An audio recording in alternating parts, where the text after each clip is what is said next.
Hi friends, आज pasta रान्ना करब। तो आमी किभाबे रान्ना करी सेटाई तोमादेर संगे शेयर करब। आगे अन्यरकम करेছি, আজকে একটু অন্যরকম করব। চলো।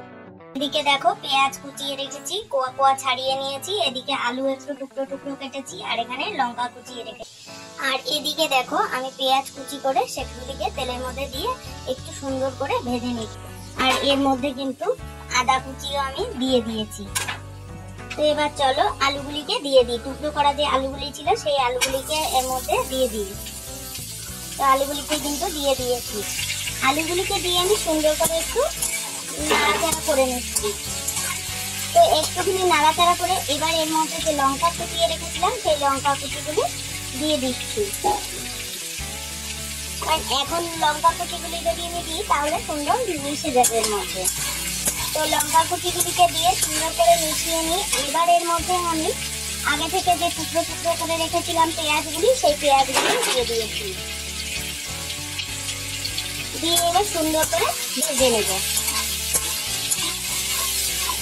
সুন্দর করে মিশিয়ে ভেজে নিচ্ছি। আলু পেঁয়াজ সব কিছুই একসঙ্গে সেদ্ধ হয়ে যাবে। তো গ্যাসটা তখন একটু কমিয়ে নেব। দেখো প্রায় আমার ভাজা ভাজা কিন্তু হয়ে গেছে। এবার আমি এর মধ্যে সামান্য পরিমাণে একটু লবণ দিয়ে দেব। সামান্য পরিমাণে লবণ দিয়ে দিলাম।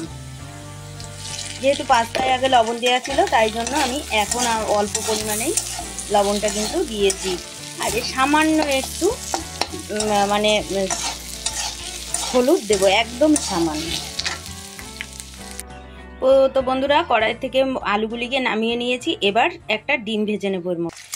তো বন্ধুরা দেখো ডিম দুটো দিয়ে দিয়েছি। এবার ডিম দুটোকে বেশ সুন্দর করে ভেজে নেব, ভুজিয়ার মতো করে ডিমগুলিকে কিন্তু ভেজে নেব।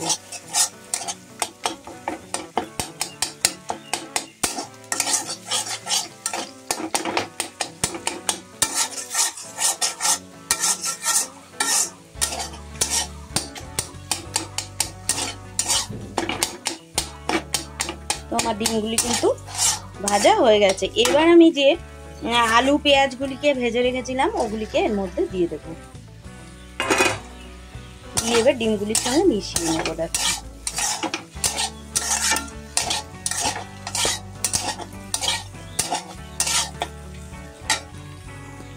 এর মধ্যে এবার সামান্য একটু চিলি সস দেব। যেহেতু আমি লঙ্কাটা দিয়েছি তো তার জন্য বেশি দেবো না, অল্প করে একটু চিলি সস দিয়ে দিয়েছি।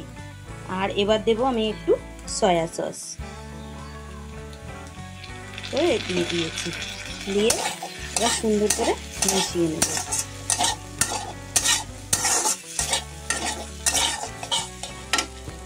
দিয়েছি তো সেই জন্য সামান্য একটু আমি চিনি দিয়ে দেবো এর মধ্যে, সামান্য পরিমাণে, বেশি নয়। দিয়ে এবার সুন্দর করে মিশিয়ে নেব। তো চলো। তো বন্ধুরা এবার পাস্তাগুলিকে এর মধ্যে দিয়ে দেব। তো এবার পাস্তাগুলিকে দিয়ে সুন্দর করে মিশিয়ে নিচ্ছি।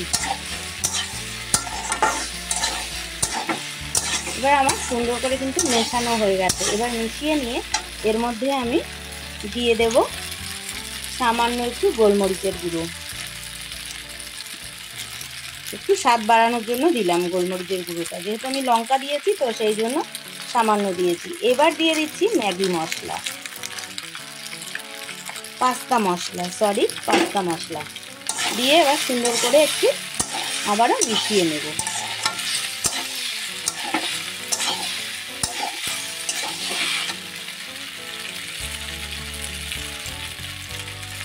তো এবার দিয়ে দেব আমি টমেটো সস।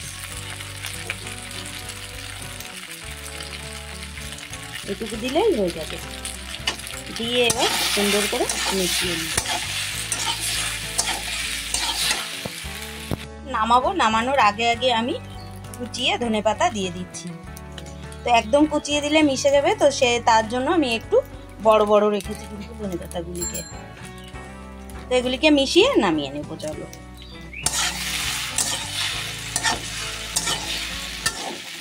দেখতে কিন্তু অপূর্ব লাগছে, খেতে কেমন হবে জানি না।